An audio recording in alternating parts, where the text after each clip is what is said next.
আগামীকাল তার জানাজা অনুষ্ঠিত হবে, দাফন হবে। জানাজার জন্য আমরা স্থায়ী কমিটি সিদ্ধান্ত নিয়েছি যে আগামীকাল দুপুর 2টায় পার্লামেন্ট ভবনের দক্ষিণ প্লাজায় যে মাঠ এবং বাণিজ্য অ্যাভিনিউ এই পুরো অংশ জুড়ে আমাদের নেত্রীর জানাজা অনুষ্ঠিত হবে। এই জানাজা পড়াবেন আমাদের জাতীয় মসজিদের খতিব অর্থাৎ বাইতুল মুকাররমের খতিব। আর এই জানাজায় যে সঞ্চালন করবেন, পুরো বিষয়টাকে যিনি সঞ্চালন করবেন তিনি হচ্ছে আমাদের জাতীয় স্থায়ী কমিটির সদস্য জনাব নজরুল ইসলাম খান। এরপরে আমাদের স্বাধীনতার ঘোষক, বহুদলীয় গণতন্ত্রের প্রবর্তক, বাংলাদেশের আরেক কিংবদন্তির নেতা, যাকে রাখাল রাজা বলে এই দেশের মানুষ, তার মাজারে, তারই পাশে আমাদের এই মহান নেত্রীকে সমাধিস্থ করা হবে, দাফন করা হবে। আমরা সবাই অত্যন্ত শৃঙ্খলার সঙ্গে এই জানাজায় অংশগ্রহণ করব এবং যে শৃঙ্খলার মধ্যে কথা বলা হবে, আমি বাংলাদেশের সকল স্তরের মানুষের কাছে অনুরোধ জানাবো আপনারা সেই শৃঙ্খলা মেনে অত্যন্ত সুশৃঙ্খলভাবে জানাজা পড়বেন এবং তারপরে তাকে দাফনের অংশগ্রহণ করবে, যাদের দায়িত্ব তারাই অংশগ্রহণ করবেন।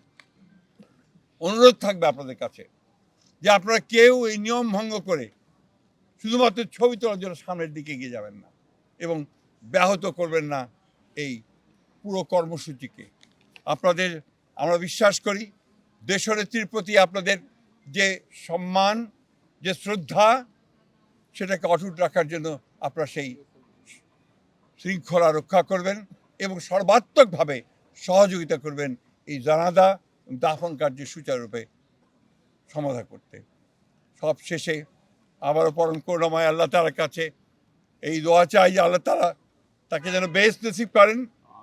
আমাদের ভারপ্রাপ্ত চেয়ারম্যান জনাব তারেক রহমান, তার জ্যেষ্ঠ পুত্র, তাকে যেন তিনি সেই শক্তি দেন যে এই যে দায়িত্ব পালন করবার শক্তি যেন তাকে দেন, তার পরিবারকে সেই শক্তি দেন এই শোককে সহ্য করবার জন্য।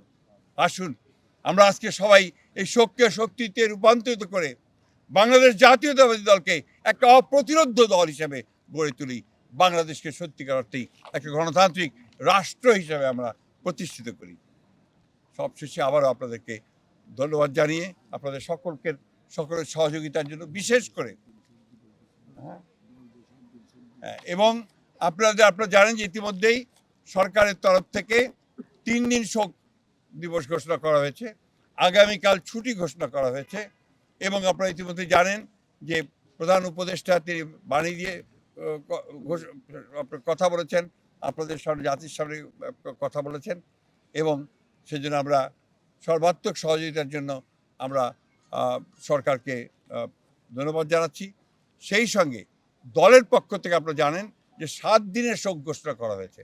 এই 7 দিন আমাদের কালো পতাকা আমরা ধারণ করব, কালো ব্যাজ ধারণ করব, কালো পতাকা উঠবে প্রত্যেকটি কার্যালয়ের, আমাদের দলীয় কার্যালয়ে, এবং প্রত্যেক কার্যালয়ে দোয়া পড়া হবে, কোরআন তেলাওয়াত হবে। এই বিষয়গুলো আপনারা সবাই পালন করবেন। আমরা আবারও সকলকে সহযোগিতা করার আহ্বান জানিয়ে আমরা আজকে শেষ করছি। আসসালামু আলাইকুম।